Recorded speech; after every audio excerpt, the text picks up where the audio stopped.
Dos.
para el trabajo y el intercambio académicos, y también desde luego al programa interinstitucional en derechos humanos, que es una novedosa y atrevida experiencia académica en nuestro país, y programa en el cual pues tengo el privilegio de contar con amigos, con colegas, con gente con la que me he encontrado y trabajado durante muchos años. Por lo tanto, pues para mí es un verdadero honor que se me haya invitado para charlar con ustedes sobre esto, que será un relato, un intento de relato del modo en que desde mi punto de vista hemos construido en este país un paradigma de estudios sobre discriminación y no discriminación. La idea es tratar de mostrar cómo se articula una tradición conceptual al hilo, desde luego, en relación, desde luego, con los procesos sociopolíticos que han instalado la agenda de discriminación y no discriminación como una de las prioridades nacionales. Esa es la historia que les quiero contar. Yo partiría de un primer elemento. Dice la epistemóloga o la ética epistemóloga Miranda Fricker, cuya recomendación de lectura le debo a mi colega Alejandro Sahui. Dice Miranda Fricker que hay dos formas de injusticia epistemológica. Una, la injusticia testimonial, que es la que conduce a reducir la veracidad o la importancia del argumento de quienes ocupan posiciones débiles.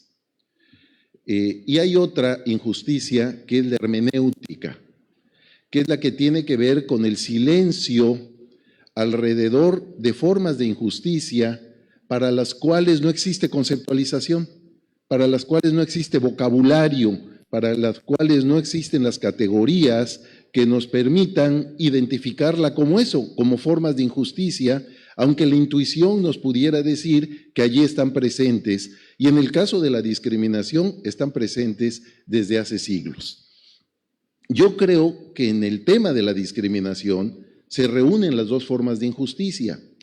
La voz limitada de quienes sufren discriminación y por eso la agenda que se tendría que construir a partir de sus reclamos no apareció durante mucho tiempo, y por otro lado, la falta de un vocabulario académico, crítico, teórico, capaz de representar en la ciudad científica, como diría Bachelard, es decir, en el terreno donde se hace el trabajo analítico y conceptual, esos problemas como problemas relevantes. Creo que la experiencia de construcción de un paradigma de no discriminación, o como lo denomino, de estudios antidiscriminatorios en nuestro país, tiene que ver con la emergencia, con la aparición de un reclamo de justicia epistémica, además de los reclamos de justicia que se pueden hacer en el terreno concreto de los derechos.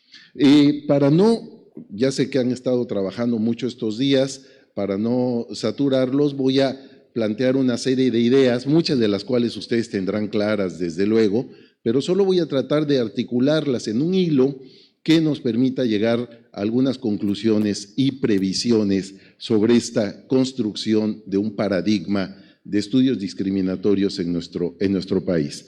Me van a ayudar pasándolas. Bueno, ahí es para medir el alcance de su vista, quien tenga 20/20 probablemente, pero les voy contando muy rápidamente. Nosotros provenimos, probablemente la gente más joven que esté por aquí, que esté cumpliendo sus 23 años, si es que hay alguien en tal situación, no vivía cuando esto sucedía, pero en general, a ojo de buen cubero, yo diría que quienes estamos aquí provenimos de una situación social donde en la cual la discriminación era negada. Era negada oficialmente por el Estado mexicano, era negada por quienes hacían estudios de la sociedad y la cultura nacionales, y era negada como un problema académico relevante. Venimos en materia de discriminación de un negacionismo estructural y sistemático. Y hay varias razones para ello. Este negacionismo tiene una fuerte base política. El Estado mexicano durante el siglo XX se reconstruyó a través, entre otras vías, de un discurso cultural que privilegió el mito del mestizaje. No entraré demasiado a eso, pero baste con recordar que uno de nuestros santones intelectuales, como José Vasconcelos, en su libro La raza cósmica, describía la formación de la identidad mesoamericana como el resultado de la fusión entre dos razas. Literalmente, el lenguaje racial no le era ajeno, al contrario, era protagónico en Vasconcelos, entre una raza de origen europeo, español europeo, y una raza prehispánica. De allí surgiría esta raza superior y novedosa, la raza cósmica, como titula a su famosa obra, que habría superado las debilidades de sus elementos componentes y habría construido una nueva realidad cultural, racial e identitaria. Por muy delirante que sean los argumentos de Vasconcelos, y vaya que llegó a tener argumentos delirantes, tampoco voy a entrar en eso más, lo cierto es que es un discurso que permeó notablemente no solo en la formación de una identidad popular, sino en la formación de una identidad académica. La idea de que el tema racial, por ejemplo, en nuestro país era un tema residual y que la identidad nacional se había resuelto favorablemente a través de un proceso de mestizaje en todos los órdenes. Lo característico de lo mexicano era el mestizaje.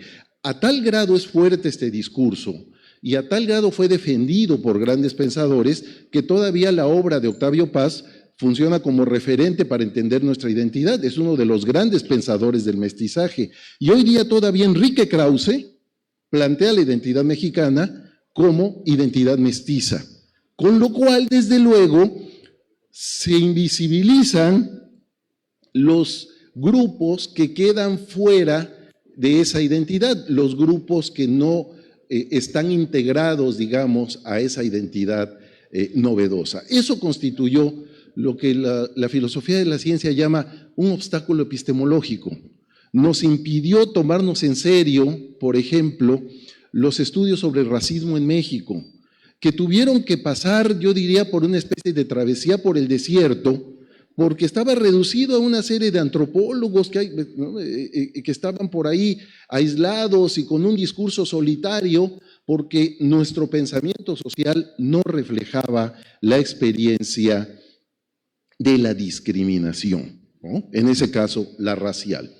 Otro obstáculo epistemológico tuvo que ver con la identificación del fenómeno de la discriminación solo con una de sus vertientes, solo con una de sus formas de aparición, con la discriminación racial o etnorracial, como diríamos ahora, ¿sí? Y en ese sentido, todo lo que no quedaba bajo el cobijo conceptual de la discriminación racial, pues no era visto como discriminación. En ese sentido, se escapaba al análisis también la experiencia de numerosos grupos que sumados constituyen la mayoría de esta nación. Es decir, la superación del obstáculo epistemológico que consiste en reducir la discriminación a discriminación racial, también nos exhibe que la discriminación es un problema mayoritario, no es un problema de minorías y por lo tanto no tiene que ver con un discurso de derechos de minorías. No es un problema que haya que plantear en el lenguaje multiculturalista de los derechos especiales de grupo, ¿no? Eso es importante. Y un tercer obstáculo, aunque creo que hay otros. Estoy hablando solo de los epistemológicos, no entro a más, no entro a los discursos de orden político, etcétera, al cinismo del Estado mexicano en muchos terrenos. Pero un tercer obstáculo epistemológico tuvo que ver con nuestra formación en ciencias sociales y en las humanidades que se orientaron al estudio de lo social. Allí lo que encontramos fue un enorme peso del economicismo. quienes nos formamos en la tradición marxista, quienes se formaron en la tradición de la economía del desarrollo, incluso más recientemente quienes vieron la sociedad a través de la óptica del neoliberalismo, todos ellos, pese a sus notables diferencias, coincidían en una visión economicista de los problemas sociales, conforme a la cual los problemas de justicia son problemas distributivos, ¿no? Y todos los demás problemas de injusticia son epifenómenos, representaciones superestructurales, relaciones periféricas, pero nunca problemas sustantivos de justicia. Con lo cual la idea es que hay que concentrar los esfuerzos en resolver la desigualdad socioeconómica y abatir la pobreza para que en cascada se puedan resolver los problemas de origen cultural como la discriminación. Y finalmente, en este terreno, esto nos va a llevar a una reivindicación, es decir, ¿cuál es la manera de empezar a abandonar estos obstáculos epistemológicos o a superarlos, por lo menos en el ámbito académico?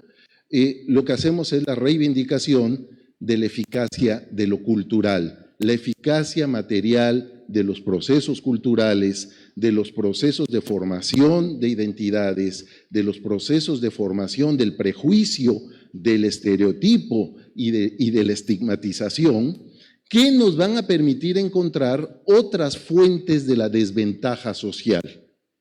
En los últimos años hemos afirmado la importancia de la desventaja que proviene del prejuicio y la estigmatización, y a veces por eso se cree que hemos abandonado el discurso de la desigualdad socioeconómica. Creo que no, lo hemos recuperado y hay vertientes del análisis antidiscriminatorio como la interseccionalidad, donde volvemos a encontrarnos con la desigualdad socioeconómica, solo que ahora trenzada en una desigualdad compleja donde se cruzan cuestiones discriminatorias con cuestiones de clase social, con cuestiones de identidades y otras formas de desventaja.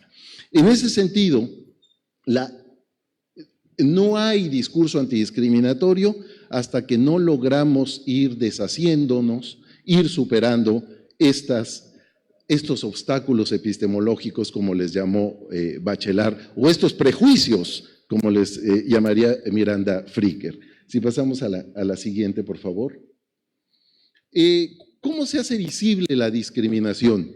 Les puede parecer asombroso que si hoy hubiera alguien que negara que en México hay discriminación, todavía en redes sociales lo hay, ¿no? Estos falsos debates de quien dice, es que México no es un país racista, es un país clasista, ¿no? Como si fueran cosas excluyentes, como si los males vinieran solos, ¿no?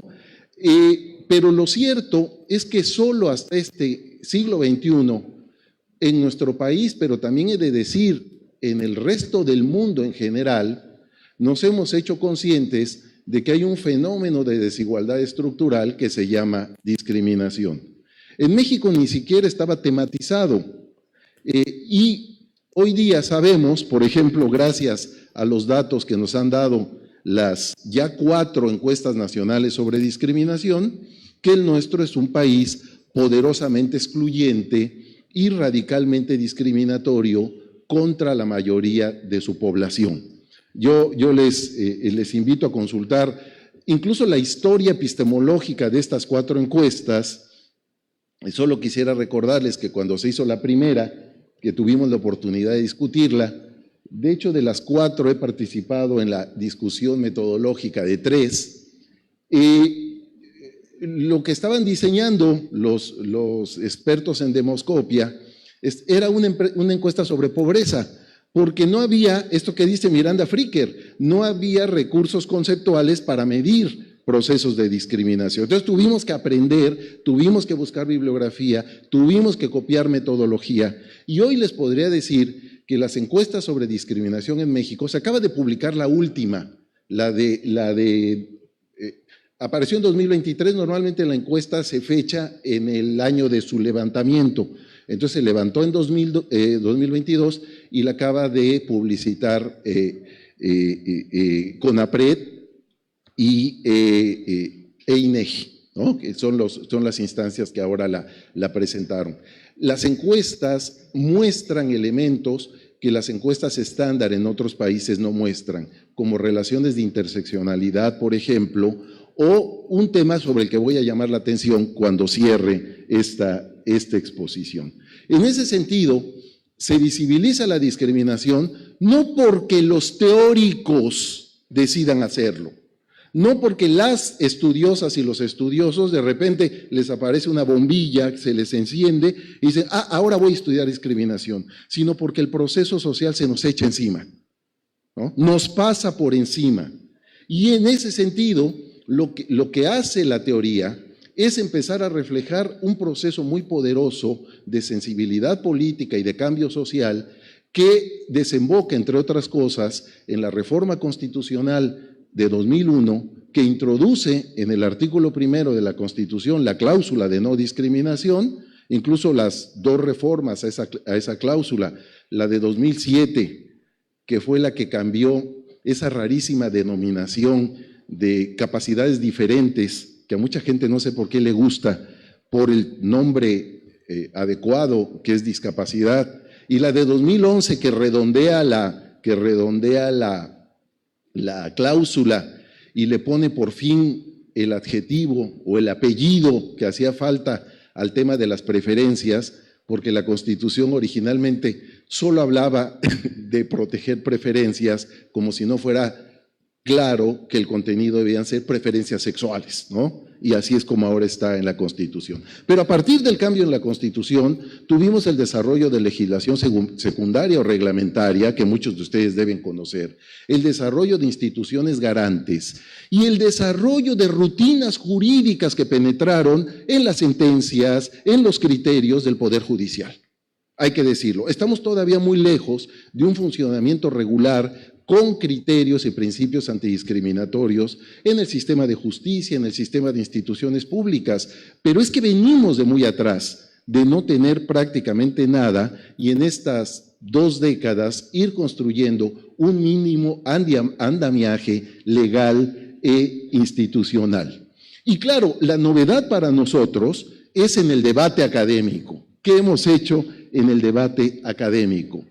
Ha aparecido en el debate académico como decía Lakatos, ¿no? Un programa de investigación, ¿sí? O como decía Thomas S. Kuhn, un paradigma de estudios sobre discriminación. Esto es a lo que hemos llamado la construcción de una razón antidiscriminatoria. ¿Por qué tomamos partido? ¿Por qué decimos que la razón conceptual que estudia la discriminación es anti? Porque en serio, cuando uno estudia estas relaciones de dominio, de desventaja, de desigualdad, en que consiste la discriminación, es difícil que alguien sensato, los hay insensatos, pero es difícil que alguien sensato avale la discriminación. Es decir, el estudio serio de la discriminación nos lleva a una postura antidiscriminatoria, a un comportamiento ético de carácter antidiscriminatorio. Si pasamos a la siguiente, por favor. En ese sentido, voy a pasar muy rápido sobre esto, precisamente para no fatigarlos, pero quisiera llamar su atención sobre cómo se han ido articulando una serie muy amplia de conceptos, de principios, que ahora enmarcan el trabajo académico en numerosas disciplinas que tienen a la discriminación o como objeto central o como objeto significativo en sus terrenos de análisis. Ya comenté por qué se trataba de un punto de vista anti, es decir, como un punto de vista que del análisis obtiene un discurso normativo o un discurso crítico contra la discriminación, pero hay otros conceptos que son relevantes. Lo que llamamos razón antidiscriminatoria, si ustedes quieren paradigma antidiscriminatorio, en realidad lo que nos fue ofreciendo fueron nuevas maneras de articular el lenguaje jurídico, político, filosófico, ético, psicológico, para hablar de este universo que estábamos recientemente descubriendo. Tenemos una nueva idea de desigualdad, lo que se llama desigualdad de trato, ¿no? La discriminación puede entenderse como una desigualdad de trato o de tratamiento. Tenemos ya lo que Kuhn llamaba experiencias de ciencia ejemplar. Sabemos a dónde voltear, sabemos dónde encontrar bibliografía, sabemos a quiénes acudir como referentes conceptuales. Un chico terminando hoy día su carrera en Derecho, en Ciencias Sociales, en Filosofía Política, tiene un pequeño universo bibliográfico que hace 2 décadas no existía para poder avanzar en sus investigaciones.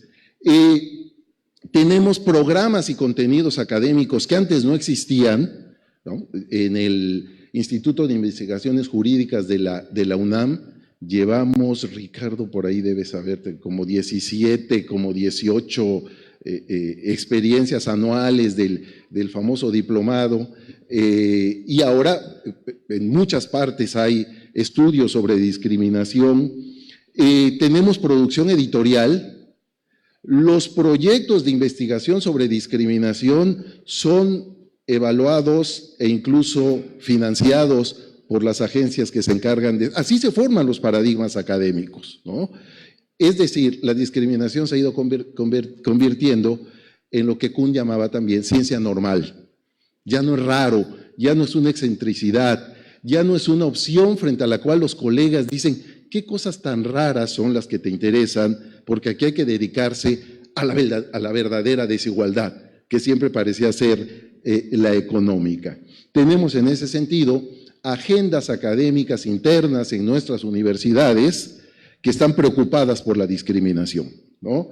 Y en ese sentido, yo creo que la manera en que construimos esta agenda tiene un rasgo particular que no quiero dejar de señalar. Al menos en nuestro país, los estudios y análisis sobre discriminación se han guiado por el lenguaje de los derechos, por el lenguaje de los derechos humanos en concreto. Esto parece menor, pero es muy importante. El espacio matriz, el espacio original o el contexto de aparición, como dirían los filósofos de la ciencia, del discurso antidiscriminatorio, es la sociedad y la academia norteamericanas. Pero allí, en ese terreno, no siempre el discurso antidiscriminatorio o los análisis coincidieron con el lenguaje de los derechos. Con mucha frecuencia, esto se procesó como acceso a las oportunidades, como acceso a los servicios, como tratamiento diferenciado per se, pero no con el horizonte de violación a los derechos humanos. Aquí ha habido una concordancia muy interesante que ustedes pueden registrar. El marco constitucional mexicano, la legislación y la institucionalidad definen a la discriminación como violación de derechos. Y eso nos ha permitido académicamente orientar los estudios en este amplio marco que es el lenguaje de los derechos. Yo quisiera señalar de paso que cuando hablamos del lenguaje de los derechos no lo reducimos solo al lenguaje jurídico, aunque este se incluye. El lenguaje de los derechos es también un lenguaje ético, es también un lenguaje político, es también un lenguaje de la disidencia social, es un lenguaje también de las organizaciones de la sociedad civil. Es decir, es la forma general de presentación de las exigencias de justicia en una sociedad compleja contemporánea. Así funciona el lenguaje de los derechos. Y ahí, digamos, ya tenemos un rasgo de originalidad que no encontramos en otras tradiciones. Si pasamos a la siguiente. El resto de los contenidos, no voy a dar mucho más, voy a llamar su atención sobre otros contenidos, van en esa misma línea. Lo que pudimos hacer a partir del lenguaje de los derechos es definir la discriminación conforme al argumento de los derechos. La discriminación es una violación de derechos humanos. Incluso es 2 tipos de violación. Una violación primaria de derechos humanos en el sentido de un tratamiento arbitrario, injustificado, respecto de una persona que pertenece o está asociada a un grupo históricamente estigmatizado, y por otro lado es una negación consecuente del resto de derechos a los que puede tener acceso a partir de esa distinción arbitraria primaria. ¿no? Un niño con discapacidad no solo es tratado discriminatoriamente por la discapacidad con que vive, sino que pierde de facto el derecho a la educación. Un niño con discapacidad motriz o con diabetes no puede tener una escolarización regular porque las escuelas no están preparadas para los ajustes razonables que se requiere su inclusión educativa. Por ejemplo, en ese sentido, el lenguaje de los derechos nos permitió destrivializar la experiencia de la discriminación. Si medimos la discriminación desde la sensibilidad propia, todos somos muy sentidos, todos somos jarritos de Tlaquepaque, todos magnificamos lo que creemos que son ofensas, perdemos la posibilidad de una medida común. Si esto es grave en el caso de los individuos, es más grave en el caso de las instituciones. ¿Cómo sabe un órgano garante, cómo sabe un juez, cómo sabe un fiscal que está frente a un caso de discriminación y no frente a otra distinción que puede ser molesta o chocante, pero que no es violatoria de derechos? Pues precisamente por el lenguaje de los derechos. Así que encontramos, a partir de la definición de derechos, y esto viene de la Declaración Universal de los Derechos Humanos, los dos marcadores que caracterizan a los actos y procesos de discriminación.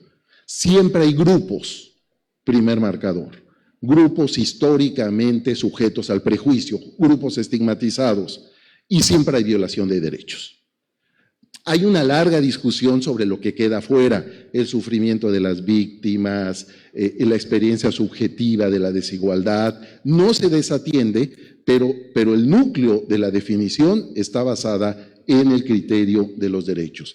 Lo siguiente que encontramos, y es muy importante, es que la discriminación no es una mera carencia o privación de derechos. Como si nos faltara algo y llegara alguien y nos lo pusiera y con eso dejamos de ser discriminados. En realidad la discriminación es una relación asimétrica de dominio. Es una relación social donde hay ganadores y perdedores.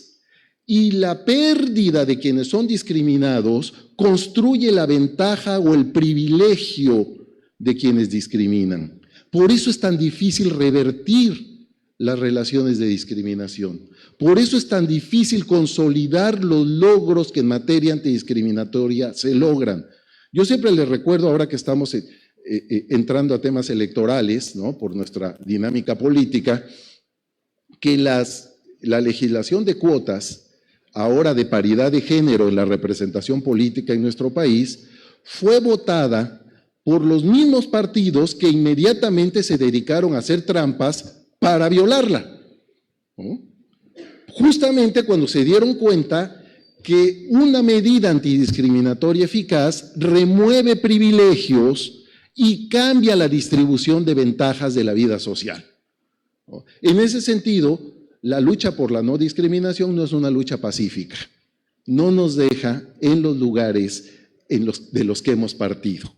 Por eso hemos perdido tantos aliados, ¿no? Cuando ciertos segmentos de fundamentalismo religioso se dieron cuenta de que los reclamos de no discriminación pasan por la autonomía de las mujeres sobre su cuerpo o la autonomía respecto de la identidad sexogenérica de las personas, pues dejaron de ser aliados, ¿no? Porque suena muy bien una condena abstracta y solo eso de la discriminación en vez de un compromiso con todos sus contenidos y consecuencias. Y descubrimos, y voy a ir rápido porque paso a los siguientes elementos, descubrimos que la discriminación, aunque se ejerza a través de personas, de individuos, es una relación estructural. Déjenme darles una mala noticia. Vamos a morir todos. Y permanecen las relaciones de discriminación. Somos actores de pautas que funcionan con autonomía histórica, con modelos de relación que se reproducen en el tiempo, que transitan intergeneracionalmente y que constituyen el horizonte de vida y de significación cultural para grupos humanos completos. En ese sentido nos enfrentamos con un proceso estructural. ¿Por qué es importante señalarlo? porque la política que un Estado democrático tiene que construir para desmontar la discriminación debe tener el mismo alcance, debe ser igualmente estructural, y eso es lo que en este país no existe. No existe, tenemos una política de frases hechas, una política de libre asociación, yo diría, y no tenemos, por desgracia, una política estructural, ni siquiera en las instituciones especializadas que deberían coordinar la lucha contra la discriminación. ¿Qué hemos hecho? ¿Cómo se ha tematizado a partir de estos elementos el vasto universo de fenómenos discriminatorios que hemos ido conociendo? A ver, yo les quiero recordar, quienes han hecho investigación de cualquier nivel, hasta para un trabajo, la primera impresión que uno tiene cuando escoge un tema es una especie de espacio plano sin relieves. No sabe uno cómo atacarlo, no sabe uno cómo trabajarlo, y conforme uno empieza a estudiarlo y a precisarlo, aparece su profundidad y sus relieves. Ese es el desarrollo de los estudios antidiscriminatorios en México. Conforme hemos ido discutiendo, hemos ido conceptualizando terrenos completos de prácticas discriminatorias. Déjenme pasarles un relato muy rápido de algunos referentes de estas discusiones y luego cerraré con una novedad epistemológica hablando de la creación de un paradigma. Si pasamos al siguiente. En 2014 hicimos en lo que ahora se llama la Red de Investigación sobre Discriminación el primer estado del arte sobre estudios discriminatorios, antidiscriminatorios en México. Convocamos a una serie de expertos de distintas disciplinas porque nuestro enfoque es necesariamente interdisciplinario, juristas, antropólogos, sociólogos, filósofas, filósofos políticos, etcétera, y produjimos la primera obra, Hacia una razón antidiscriminatoria, estudios analíticos y normativos.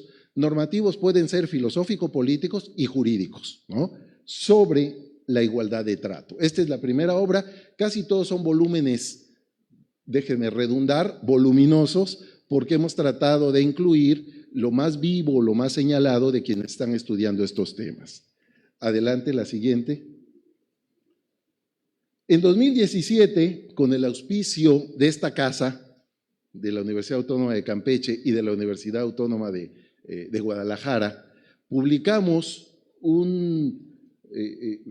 hicimos un proyecto de investigación muy amplio que se tuvo que publicar en 2 volúmenes y que se llama Para discutir la acción afirmativa. Ahí hay una repetición, perdón.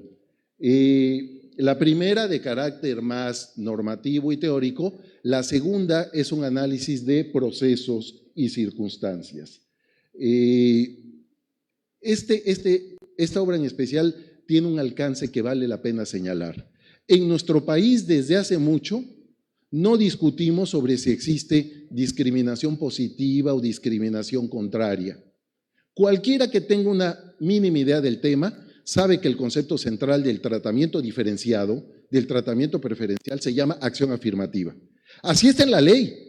En la Ley Federal para Prevenir y Eliminar la Discriminación se denominan a las políticas de intervención compensatoria acciones afirmativas. Y creo que eso es muy sano, porque en otros espacios académicos siguen discutiendo sobre si hay una discriminación positiva o contraria. Yo soy de la opinión de que toda discriminación, siendo una violación de derechos, no puede nunca ser buena.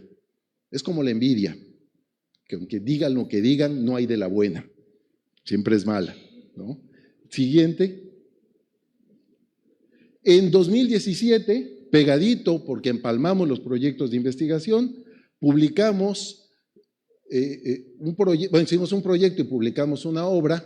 No doy los nombres de todos los autores porque les voy a dar el acceso para todo esto, es de acceso libre y gratuito. Publicamos una obra para explorar esta terrible frontera, difícil frontera, entre la libertad de expresión y el derecho a la no discriminación, la protección a los grupos discriminados.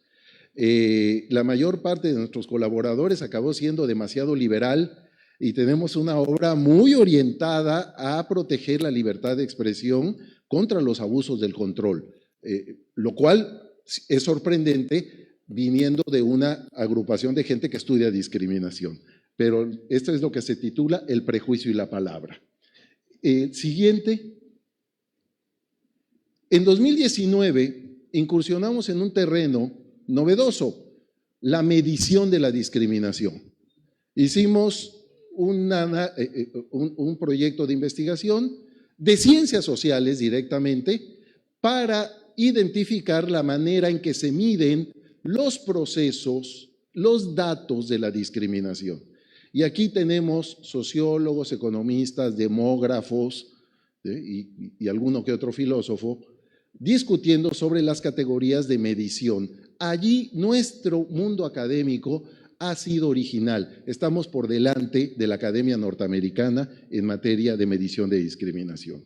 Siguiente, por favor. En 2021 discutimos otro de los grandes temas, el pluralismo religioso y el Estado laico, dioses, iglesias y diversidad, la discriminación y el Estado laico. Hasta antes de este libro teníamos una alianza con CONAPRED que cumplía su obligación legal de fomentar y publicar materiales de investigación. Decidimos desde la RINDIS romper la relación para beneficio de CONAPRED porque buena parte de los estudios que aparecen allí hacen una crítica muy severa, muy sistemática de la falta de laicidad en el gobierno del presidente López Obrador. Y entonces, si eso lo publicaba CONAPRED, pues era una sentencia de muerte para la institución. Y decidimos sacarlo solo con la Universidad de Guadalajara. Por eso ya no van a encontrar el sello de CONAPRED en esta asociación. Adelante. En 2022 tuvimos una recaída unilateral y decidimos hacer una obra solo sobre filosofía política, sobre los principales conceptos que la filosofía política ha incorporado al debate antidiscriminatorio. Se llama La discriminación en serio. Nosotros reivindicamos a Dworkin como filósofo político, ya sé que también es filósofo jurídico, y en ese sentido, parafraseando o fusilando la traducción de Taking Right Seriously, nosotros diríamos también Taking Discrimination Seriously, ¿no? Tomarnos la discriminación en serio. Y son estudios de filosofía política sobre discriminación. Y más recientemente, si pasamos a la siguiente, interseccionalidad. Había que llegar a esta categoría. La categoría se fraguó desde los 90, finales de los 80, principios de los 90, pero hoy día todo mundo se siente obligado al adjetivo interseccional. A todo hay que ponerle el adjetivo interseccional, aunque se le banalice o no se le entienda, o las dos cosas juntas. Y lo que hicimos fue un proyecto en el que hacemos una evaluación muy crítica, muy cuidadosa de los alcances de esto que se llama interseccionalidad, para tratar de orientar nuestra propia discusión sobre esos temas. Hay un montón ya a estas alturas de académicos que están en este terreno. En el mismo año traté la siguiente, por favor, de hacer una decantación de este recorrido, una decantación teórica, filosófica. En este libro que ayer presentamos aquí en la universidad, por allí todavía quedan algunos ejemplares que mandó la UAM, una teoría de la discriminación. De esta no digo más, lo que digo es esto que les platico sustituye la lectura del libro. Entonces pueden… es una invitación. Mire, ahí está, muchas gracias. Aquí trato de hacer un recorrido conceptual. El relato que les cuento es externo. Este es, digamos, el desarrollo interno de las categorías. Y algo que no agregué, también hemos entrado al terreno de la divulgación científica.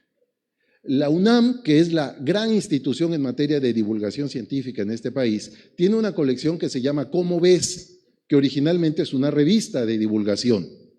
Y abrió una colección de libros de divulgación.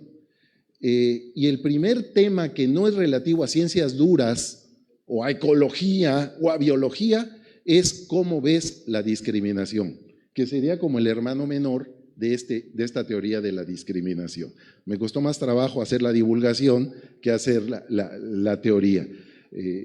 Esa no está accesible por los derechos de la UNAM que no los da, todo lo demás sí. Adelante.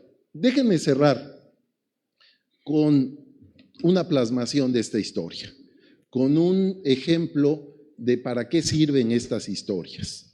Miren, la Academia Norteamericana se ha dedicado durante décadas, prácticamente desde los años 50, ¿no? Los trabajos sobre prejuicio son de los años 50, las investigaciones empíricas, a estudiar discriminación, a construir métodos de análisis para identificar los fenómenos de discriminación.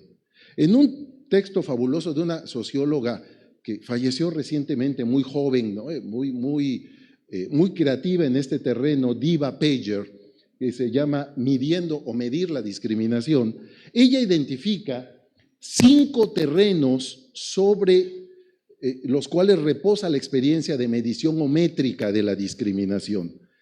Primero, conocemos varios, porque todos estos ya se hacen en México. Estudios de percepciones, que son encuestas de opinión, ¿no? ¿Usted se ha sentido discriminado alguna vez? ¿Se ha sentido discriminada? Esas son las de percepciones. Estudios sobre actitudes, nos piden respuestas más elaboradas para identificar los sesgos, por ejemplo, o los prejuicios con los que actuamos. Análisis estadísticos, es decir, con los elementos recogidos montamos series estadísticas que nos permiten cuantificar o establecer tendencias en materia de conductas discriminatorias. Experimentos de laboratorio, se mete al laboratorio a las personas y a partir de ciertos estímulos de distinta orden tratamos de ver cómo les funciona el prejuicio o cómo les funciona el horizonte discriminatorio. Hay un fabuloso capítulo de Los Simpson que siempre me recuerda estos experimentos de laboratorio que se tienen entre ellos que castigar a través de descargas eléctricas y en vez de no castigarse, que es lo que pretende el estudio, acaban fundiendo la ciudad completa porque enloquecen con el castigo. Entonces, te los comento solo porque no puedo evitar asociar los experimentos de laboratorio con esa caricatura. Y los experimentos de campo, que son investigaciones no en laboratorio, sino in situ, para recoger, reconstruir experiencias sobre discriminación. Es lo que dice Eva Pager, que es lo que se hace en la academia, en la ciencia social que estudia discriminación. Pues bien, en México hemos ido más allá. Y digo hemos porque por lo menos yo no soy científico social, en la discusión metodológica he participado. Y justo en las 2 últimas encuestas nacionales sobre discriminación y en los estudios que ha publicado Patricio Solís, que es un economista y demógrafo del Colegio de México, lo que se está midiendo es discriminación es una medición indirecta en términos del déficit de derechos que sufren los grupos discriminados respecto de los grupos que no lo son, ¿no? Es decir, es una medición que nos permite medir cuánto pesa la discriminación en la vida de las personas en términos del déficit o carencia de derechos que sufren. Y esto está en estudios novedosos que solo han aparecido en el espacio académico mexicano. Yo, discutiendo con los científicos sociales, que son como de otro horizonte, les decía que el ideal que deberíamos tener es crear una especie de Gini, una especie de coeficiente de Gini de la discriminación. Para quienes no están familiarizados con el coeficiente de Gini, es un coeficiente muy sencillo en realidad, hasta alguien de filosofía lo puede entender. Es un coeficiente que mide mide la desigualdad. Mide 2 formas de desigualdad, ingresos y riqueza, la desigualdad económica, y la mide conforme a la cantidad de veces que las posiciones más aventajadas poseen dinero y riqueza respecto de las menos aventajadas. El Gini se mide entre 0 y 1, siendo 0 igualdad absoluta de distribución de recursos y 1 la desigualdad más radical. donde un individuo del grupo tiene todo y todos los demás no tienen nada. El Gini mexicano anda alrededor de 0.5, ¿sí? El Gini de los países desarrollados anda alrededor de 0.2, ¿no? En el económico, podemos hacer con los recursos que tenemos un pariente de, no se llamaría el Gini, ¿no? Como quieran llamarle, porque Gini es el nombre ¿no? del economista, del científico social que diseñó esta medición. Pero podemos hoy día apuntar en nuestro país a medir con toda precisión en materia de derechos cómo se expresa la discriminación, para que no llegue nadie al final y diga, cada quien tiene una opinión sobre esto. Cada quien ve las cosas conforme su propia experiencia. Necesitamos documentar a través de la medición lo que ya tenemos como concepto jurídico, como concepto ético y como concepto político. Bueno, pues no los canso más. Muchísimas gracias.